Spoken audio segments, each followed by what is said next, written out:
My name is Alex Wright, as it says here. I was born in Nova Scotia about 61 years ago. I'm a member of the forgotten generation, otherwise known as Generation Jones. You probably never heard of that.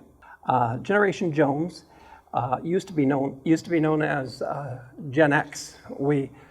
At some point, they decided to redefine what Gen X was, and we became lumped in with our parents' generation, which is the boomers. Eventually, we bucked against that because we did not want to be blamed for our parents' crimes. And so they came up with the name Generation Jones. So named because it's keeping up with the Joneses. And our generation specifically was always trying to keep up with the Joneses because our generation was the first generation to be the ones to feel the economic divide. Where our parents' generations could afford to buy a house, could afford to buy a car, could afford to retire at 65, our generation never could, and no generation thereafter has been able to do so.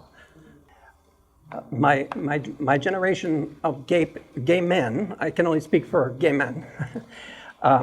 My generation was the hardest hit by the HIV/AIDS epidemic. I have only two people my exact age, literally only two friends. And one friend I only met 4 years ago, and we were shocked to discover someone our own age. And one other friend was in a relationship all these decades. So it's difficult to explain other than the fact that I think it's because we all came into our peak of sexuality, and so we were the most heavily hit by it. So I should explain that Generation Jones, I'm trying to find the definition of the age bracket, but it's basically the end of the baby boomer era and the beginning of the Gen X generation. So we're the one wedged in between that generation. Gen Jones was heavily impacted by Ronald Reagan and his apathy. He was bought and sold by the fundamentalists. He was the first president to ever start accepting funds from churches. And ever since then, the Republican Party has been in the pocket of fundamentalist church, which is why you see the craziness you do in American politics. And I mention American politics because it affects us as Canadians. It trickled down to us. And I also was living in the States in 1980, so I witnessed a lot of horrific things. As I have mentioned, I'm autistic, and in my case, I'm what's called highly functioning, though I never feel like I'm functioning very well. It's because I supposedly have a high IQ, and again, I would question that. In my day, autism was strictly something that people were considered to be lower functioning, not able to interact with people in a very good way. I was only diagnosed in my late 50s, so I spent an entire lifetime wondering what made me nuts, So, sorry, I'm getting emotional. I didn't think I would do that. Sorry. I'd like to, forgive me, I'm really getting upset and I don't know why. I'd like to talk about my childhood, which for me, the very first experience I can remember was the first day of school. And it was overwhelming being autistic. It was sights and sounds and screaming, and you know how kids are. They're just screeching and yelling and running around, and it was overwhelming. And because I wasn't seen as being autistic, I was just lazy because I wasn't applying myself. And even though, because they had, early on in my life, they had diagnosed me as having a high IQ, I suffered a lot early on because of being very pretty as a child. And I literally, every day of my entire childhood until I was 14, I literally never spent one day without someone questioning my gender. It was, are you a boy? Are you a girl? Even teachers who had the information in front of them would ask that question. So it really created a gap on me. And I don't think people realize that that kind of thing is also adjacent to a transphobia, because I think that people want to put people in a gender role that they may not be comfortable in, or they feel that you should be pigeonholed in. And that's never a good thing. So what I have here is my personal outlook on society. I believe it's divided into three things, into three sectors of society. And number one is the status quo. That is the average person who fits in, who dresses alike, walks alike, talks alike, fits in. And then there are the outsiders, who are people who don't fit in. Those can be someone who doesn't. It could be someone who's gay or trans, or it could be your religion, it could be your skin tone, it could be your disability, it could be any number of things. But those people are always the outsider. And then, of course, we have the good old-fashioned bully. Bullies are outsiders themselves. However, they want desperately to be part of the status quo, and they punish the outsiders for the status quo because the status quo doesn't want to get their hands dirty. They want to look like good guys. So they encourage the bully to do these things.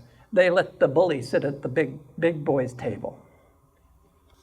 Okay, this is the first photograph of me I have because my mother was an extremely vain woman, and she refused to allow cameras in the house. This is my grad picture at 16. Thanks to a combination of moving a lot from province to province, and in those days I didn't have standardized education, so I would go from one province, they would do an exam to decide what grade I belonged in, and I'd get bumped up and also skipped grades because of being younger. I was born in October, which, as you know, means they put you in with the higher group, with older kids. So anyway, I graduated at 16. This is 1970. Sorry, I can't read that. This is the first time I did drag. I was 16. I was volunteering for an organization in Calgary called GIRC, which stood for Gay Information Resources Calgary, at a Christmas bash. I was Mrs. Claus, not Santa, although I may look like Santa now. About 2 weeks before my 17th birthday, I stood up to my bullying father, who had thrown a rocking horse at my mother, and I intervened and pushed him aside, and he fell down a flight of stairs. And instead of being grateful, my mother was furious that I had hurt her meal ticket. And she started raging at me, and I basically packed my stuff and started to leave. And when I got to the door, she told me, "Good, I hope you die." So those were her final words to me, and believe me, they were her final words to me. So before my 17th birthday, I found myself homeless, and I had a little bit of money, so I bought a bus ticket to Vancouver, because you could not be homeless in the streets of Calgary in October. You would have frozen to death. And I went to what would be considered a homeless shelter back then, and it was literally one big gymnasium with rows of cots and nowhere. It was just horrifying, and I thought to myself, I can't survive like this. So went to Vancouver, and I tried working as a boy, and because I've always looked older than my age, I couldn't fit the Twinkie look, so I didn't sell that much on the streets. And so I basically would go down to the seashore where guys would cruise, so I would go home with whoever wanted me just for a warm place to sleep at night, or sometimes I slept on park benches. However, I met a really kind trans woman who taught me drag, like proper drag, and put me into drag. And though you probably tell I'm the tallest one there in the black wig, and it's the same outfit as Christmas time. I think that it's interesting to note that prostitution is probably the one profession in the world where women make more money than men, which is a real statement on our world. 1980 was a really eventful year for me. I managed to save enough money to go to San Francisco for a while. And when I got back, I met a guy named Marku, and we were together for about I'd probably say about 8 years. It was also the first year of film school, which is what this picture is from. I joined a group called the West End Players, and I starred in a few roles. This was a real fun number that one of the producers created. It was called The Young Fraulein, and I did a Greta Garbo voice, and the song was, "I'm a young Fräulein, I think I'm divine, and so does the young man who wants to be mine." At the end of the number, I pull off the skirt and I've got a dominatrix outfit underneath. I don't really know where this is from, but it's the year of 1986, which was the year of Expo 86, and that marked the year that I got to fly on the Concorde, which was, I think, one of the last years that the Concorde flew. At the time, they flew circles around the city, and you could book flights on it. So it was a cool experience, even though this has nothing to do with the Expo. This is the last time I did drag, in 1992. I attended a drag ball, and I remember some queen coming up to me and saying that I was drawing attention to myself. That was their words. And all these queens, here were all these queens in sequins and feathers and beautiful gowns, and I was in this. And I can see their point now, but at the time I just thought it was silly. I thought to myself, how am I drawing my attention to myself when you've got $5,000 dresses? And though I did see their point afterwards, because after this, I was given a business card from an agent who told me to audition for the Divine role, to play Divine in an autobiography. And I was really insulted at the time. And now, when I look at this photograph, I can understand why, right? At the time, I thought I was giving Olive from On the Bus's realness, and I think I was. But anyway, in 1993, I managed to sell my first and only screenplay, and I used that money to move down to Seattle for a while. And as money ran out, I went back to the old profession, but this time I had a new spin on it. I was working as an escort, and the butch guy sold a lot more than the. I couldn't sell the Twinkie. I was never a Twinkie. This was an ad this is from an ad for an escort thing. This is from 1999 when I moved to Toronto, and I had taken up extra work in TV and movies. This is my biker look. The new millennium saw me sporting the world's largest mustache, and no one offered me the role of Yosemite Sam. This is a promotional picture for a porn I did. So these are covers that I had taken up Photoshop, and these are covers that from magazines that I have had published. So these are examples of my work. This is a line drawing. It's not Photoshop. Well, it's colored in Photoshop, but it's not that well colored at the moment. But anyway, it's an example. This is a cartoon I did for someone. And these are all line drawings that are actually colored and shaded. The woman in the middle is an actress named Jill Hennessy, and she's from a TV series called Crossing Jordan. And then, of course, that's Joan, Wonder Woman there is Joan Crawford. I think you can tell if you squint your eyes, maybe. This is it may look simple, but it was very difficult. It's a technique that I pioneered. I can go into great detail, but I'll just leave it at that. It was a new technique that I developed in Photoshop. These are what are called photomorphs. They're Frankenstein images where you take different body parts and put them together to make one image. And these are two samples of the same base picture, but used for two different groups, just to give you a sample of what one picture can do. And it might look like, I hope it looks photorealistic, but it's not. It's a bunch of images put together to make one image. And then, of course, this was what's it? How to Marry a Millionaire, redone to this. And of course, we can't go without some kind of political statement. Very good. And this is probably the largest photomorph I've ever done. It's a couple dozen characters. It's really difficult. It took me something like 3 months to produce this.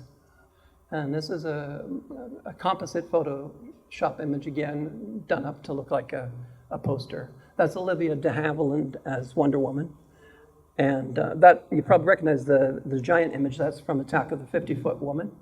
And this is, again, a composite image. And basically these were cartoon strips, like, cartoon drawings that I Frankensteined body parts on together to make a 3D image. And these were, I have to say for posterity that I was the pioneer of superhero pinups. Basically before me, no one had done it. In my mind as a comic book fan, I thought to myself, well, if superheroes existed in the 1940s, wouldn't the pinup artists of that day have done their models up as superheroines?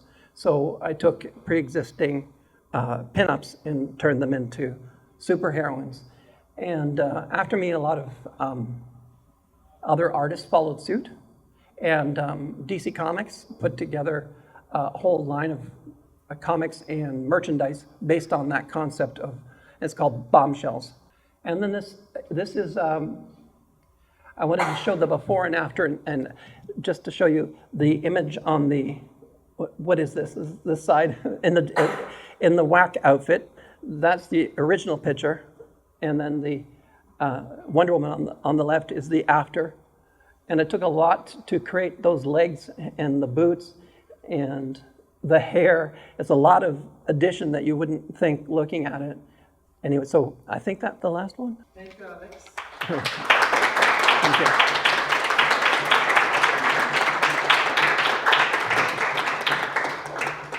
Discussions with Alex, any questions if you have? Yeah, Jeff? Which, the art? Yeah. Basically there was a website where people put up their own artwork, and a comic book professional saw my work and really liked it and started publishing it in a magazine.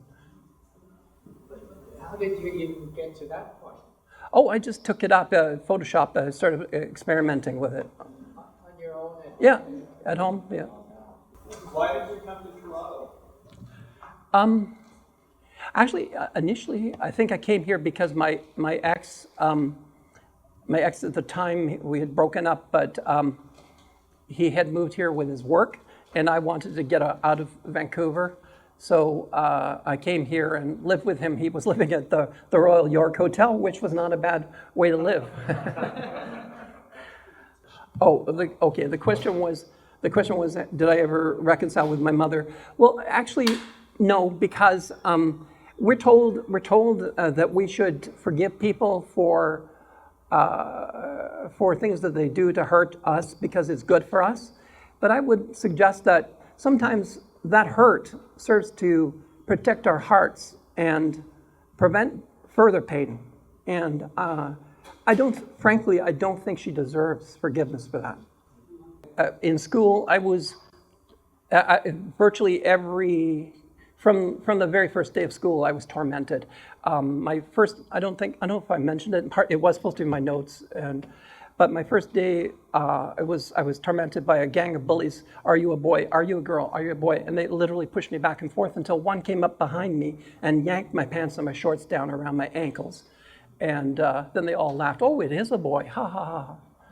And every single day of my childhood, every day, it was nothing but torment. I never had one day where I was not either tormented verbally or physically abused, beaten up, and all through high school, until one day I think one bully stepped on my toe and I snapped, and I physically picked him up and threw him across the entire music room, and he landed in a bunch of metal music stands, and he had to go to the hospital, and I got in trouble for that.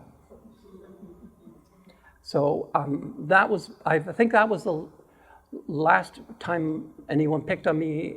Oh no, afterwards him and his girlfriend and his best friend cornered me in a stairwell. I had to take off a belt and beat them back like a lion tamer to keep, because they were going to push me down the stairs. I knew what they had intended.